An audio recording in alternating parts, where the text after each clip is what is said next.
Bueno, y también hemos invitado hoy a Laura Charren, que es socióloga y que es experta en narcotráfico, porque tu experiencia es enormemente valiosa para tanta gente que está o indecisa o ignorante o no sabe, los jóvenes sobre todo, ¿no? ¿Qué tal, Magda? Gracias por la presentación. En realidad nosotros nos estamos encontrando con el tema del narcotráfico en Argentina. Tenemos más conocimiento de lo que pasa a veces en el exterior que en nuestro propio país. Tal vez quienes investigamos sobre estos temas estamos más cerca de todas estas cuestiones, pero hay un nuevo acercamiento de nosotros como sociedad con un flagelo que verdaderamente ya nos atravesó. Hay una consagración del narcotráfico en Argentina que se da en el año 2014, pero que tiene un punto de inflexión muy grande en el 2008 con el tema de la efedrina, por dos cuestiones.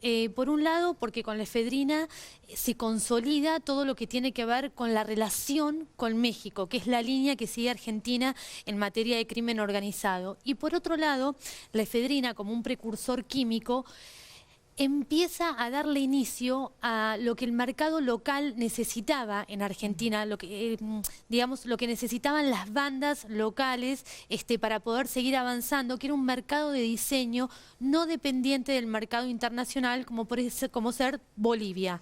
O sea que hicieron un mercado de diseño sintético, de drogas sintéticas, como decía. Un modelo argentino, eso es lo terrible. Claro, ¿no? tiene que ver con todo lo que son las drogas de diseño. Ese es el punto de inflexión. Del 2008 al 2014 hay un proceso muy acelerado en cuanto a la criminalidad que hace que en el 2014 se consagre el narcotráfico en la Argentina, y en este 2015 que estamos transitando, lo que hay es un proceso de consolidación de los brazos armados del crimen organizado que operan en nuestro país. Nosotros tenemos que entender que el crimen organizado, y fundamentalmente su vertiente, que es el narcotráfico, tiene brazos armados, brazos intelectuales y brazos económicos. Todos esos brazos se están moviendo y se están consolidando en lo que es la República Argentina. ¿Y, por ejemplo, los brazos intelectuales?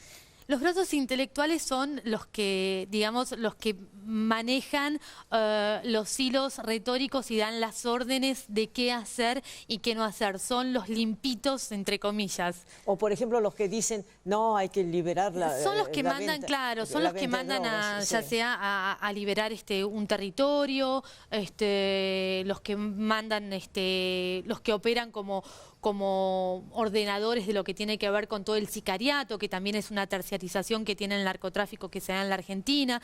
Nosotros tenemos muchas bandas locales que actúan por sí solas, pero también tenemos bandas locales con una fuerte fusión internacional debido a esta línea mexicana que seguimos y a distintas células de carteles de la droga que hay en Argentina, como por ejemplo en el NEA nosotros tenemos célula del cartel de Sinaloa, célula del cartel de Tijuana, célula del cartel de los Zetas, una célula que también está en el NOA y una célula que también se encuentra en el centro del país. Nosotros tenemos una amplitud muy grande de Zetas y bueno, justamente esta célula de Sinaloa, que hoy tiene como mucha más importancia y que está confirmada por la revista Proceso mexicana, y toma como una relevancia superior con la fuga del Chapo Guzmán de este penal supuestamente de máxima seguridad, que bueno, que sí, eso tiene que ver con la gran connivencia que hay, pero de hecho, cuando apresan al Chapo Guzmán había muchas dudas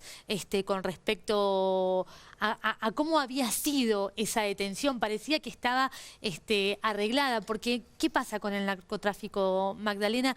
El narcotraficante, cuando está tan perseguido, cuando hay tanta guerra de los carteles, necesita un tiempo de sosiego para que venga el remanso. Y el remanso es la prisión, es un aire... Qué cosa increíble, ¿no? Es un aire dentro del encierro, es un oxímoron.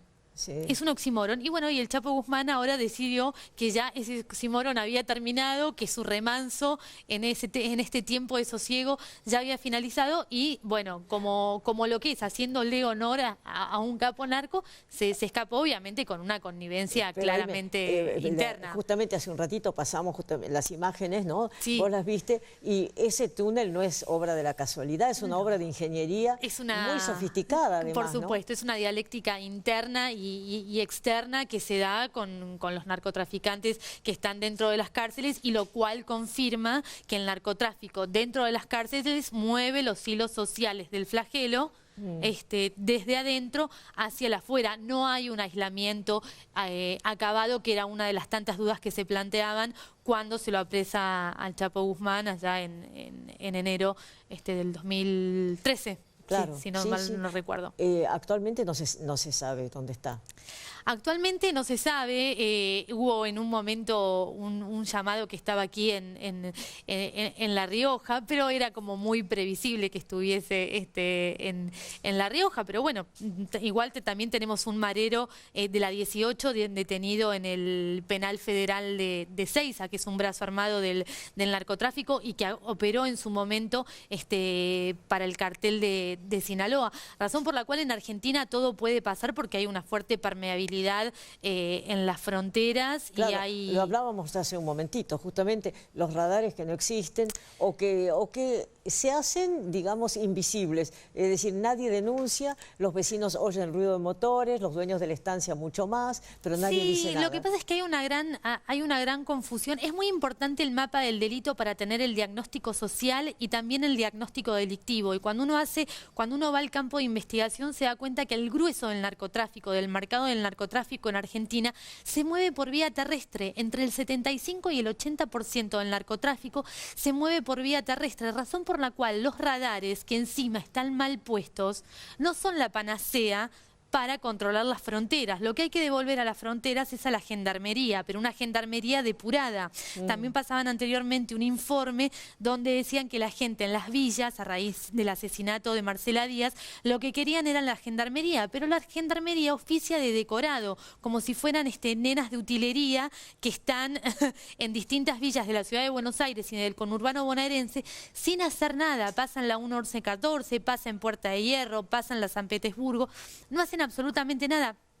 Cada fuerza de seguridad tiene que estar en el lugar que tiene que estar, pero depurada, porque hay una fuerte corrupción dentro de esas fuerzas que están inclinadas al delito. Vos sabés que la hermana Peloni, por ejemplo, nos comentaba a propósito de la trata de chicas, que por ejemplo en Ciudad del Este pasan el puente caminando directamente y los prostíbulos están ahí. No hay ningún tipo de control, y hoy además tenemos que entender que narcotráfico, prostitución y trata de personas son tres vertientes del crimen organizado que están sumamente ligadas y enlazadas, conforman un triángulo mortal para todo lo que tiene que ver sobre todo con las nuevas generaciones, ¿no es cierto? Que son las que están muy expuestas, los niños sin continentes emocionales, sin continentes educativos, las mujeres. O sea, es muy complejo lo que está pasando, y hemos dejado de ser, somos un país de tránsito, pero somos un país de consumo, somos un país que está produciendo sus propias drogas, según la investigación, lo que nos cuentan, lo que ven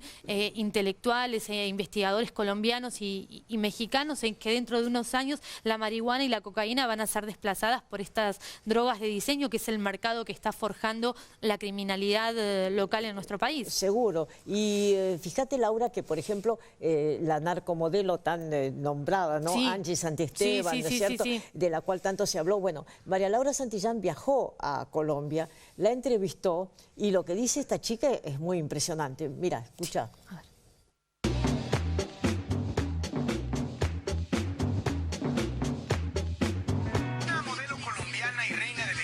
Es buscada por tráfico de drogas.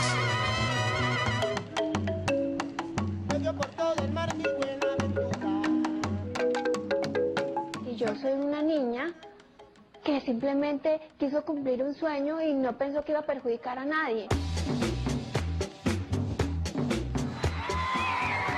Reina Nacional del Café.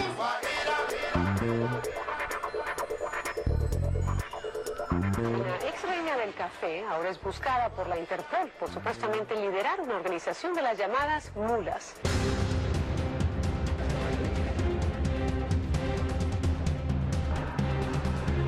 Angie está detenida en Ezeiza. Después de estar 3 años y medio, tienes mucho tiempo para pensar y reflexionar. Y 3 años y medio presa. Sí.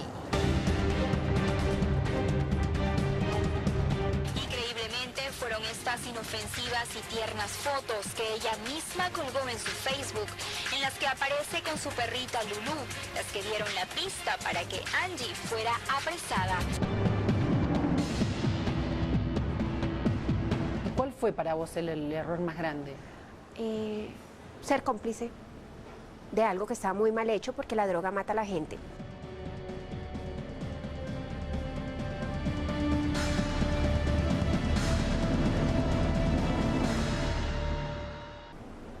Prender el noticiero y de pronto la narcomodelo. Y yo decía, bueno, la narcomodelo, no puedo decir que soy completamente inocente, pero ¿y los otros? 8 personas. 8 personas. Pero a la única que nombraban eran a Angie San Clemente, narcomodelo. Narcomodelo, narcomodelo. No nombraron a ninguno. Hace 3 años yo solo era una niña pobre. Esta soy yo ahora. Realmente creo que yo también me las busqué. Y después de analizar a profundidad toda mi vida, lo que te voy a decir, vas a decir, está loca, pero creo que necesitaba pasar por la cárcel para poderme concientizar de muchas cosas en la vida. Entonces creo que lo merecía, porque eso me ayudó a ser más fuerte y a ver el mundo ahora como lo veo.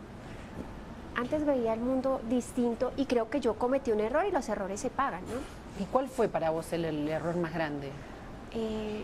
Ser cómplice de algo que estaba muy mal hecho, porque la droga mata a la gente. Entonces me parece tenaz. Y yo reconozco mi culpa y tendría que pasar por ese proceso. ¿Vos a la justicia le dijiste la verdad? Realmente lo que está en mi causa era que yo no sabía nada. Ese de pronto sería mi pecado. A mí el juez me daba una imputación de coautora y quería decir que yo estaba cuando se hizo el embalaje, la maleta, y yo no estaba.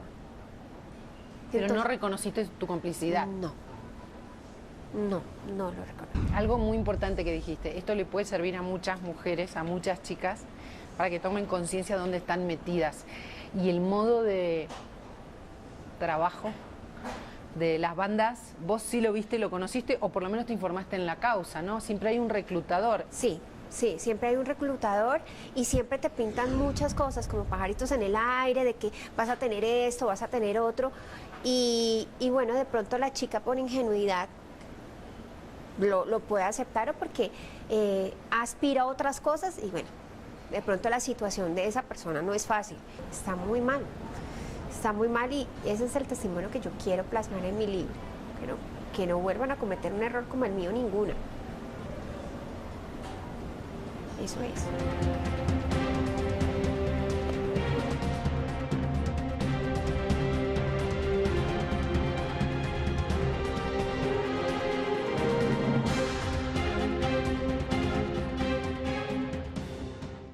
Bueno, la narcomodelo, ¿eh? Qué historia. Sí, esto es lo que pasa, el vértigo y la vorágine que crea todo el tema del narcotráfico, los pactos con el narcotráfico, porque de una u otra manera quienes entran a las líneas del narcotráfico están pactando, y lo que hay es una cadena de acuerdos que luego terminan en traiciones, y todo termina siendo una gran caterva donde siempre el más perjudicado, por lo general, es el que menos implicancia tiene, porque en realidad las verdaderas cabezas del narcotráfico no están dentro de las bandas que operan diariamente o cotidianamente. Los jefes como el Chapo se salvan. Bueno, ahora, ¿no? En realidad lo que hay es una logística y una estructura piramidal, y hay una protección, digamos, de las capas bajas de esta pirámide, que protegen mucho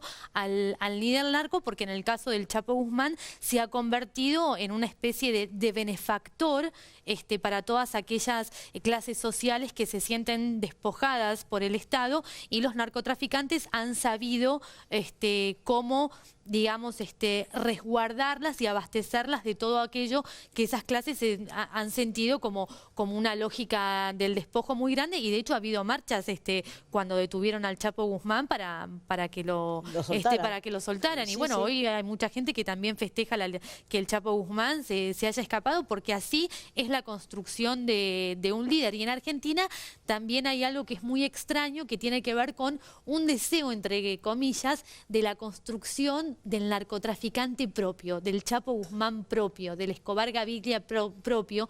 Por eso hay una banalización y un reduccionismo del flagelo del narcotráfico y un aparato reproductivo en donde todos son tratados de narcotraficantes. Con lo cual, lo que hace también eso es fortalecer al flagelo y fortalecer a los verdaderos capos del narcotráfico, porque ven que la mirada social está puesta en otro lugar y no donde tiene que estar puesta. Pero eso también se debe a la connivencia y a la astucia que tienen los grandes grupos del poder político y económico que permitieron la consagración del narcotráfico aquí en Argentina. No, y después hay una cosa que es muy terrible, pero muy cierta, que hay una cierta maldad, una cierta perversidad que es muy atractiva. Por ejemplo, fíjate que en las memorias del hijo de Pablo Escobar, ¿no es cierto?, que se publicaron acá en Argentina, vos ves que si bien censura la actitud de su padre en muchas cosas, hay una enorme admiración, ¿no es cierto? Por supuesto,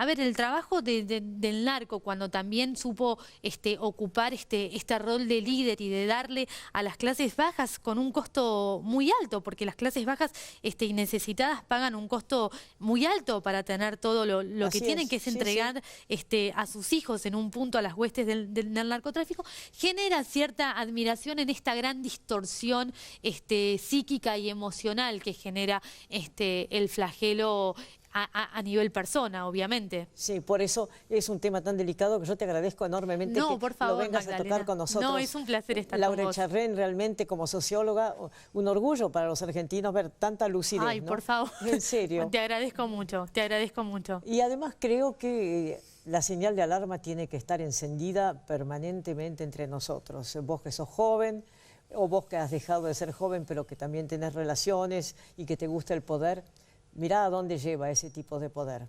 Es una terrible historia, por eso la quisimos contar, aunque sea brevemente, esta noche. Chao.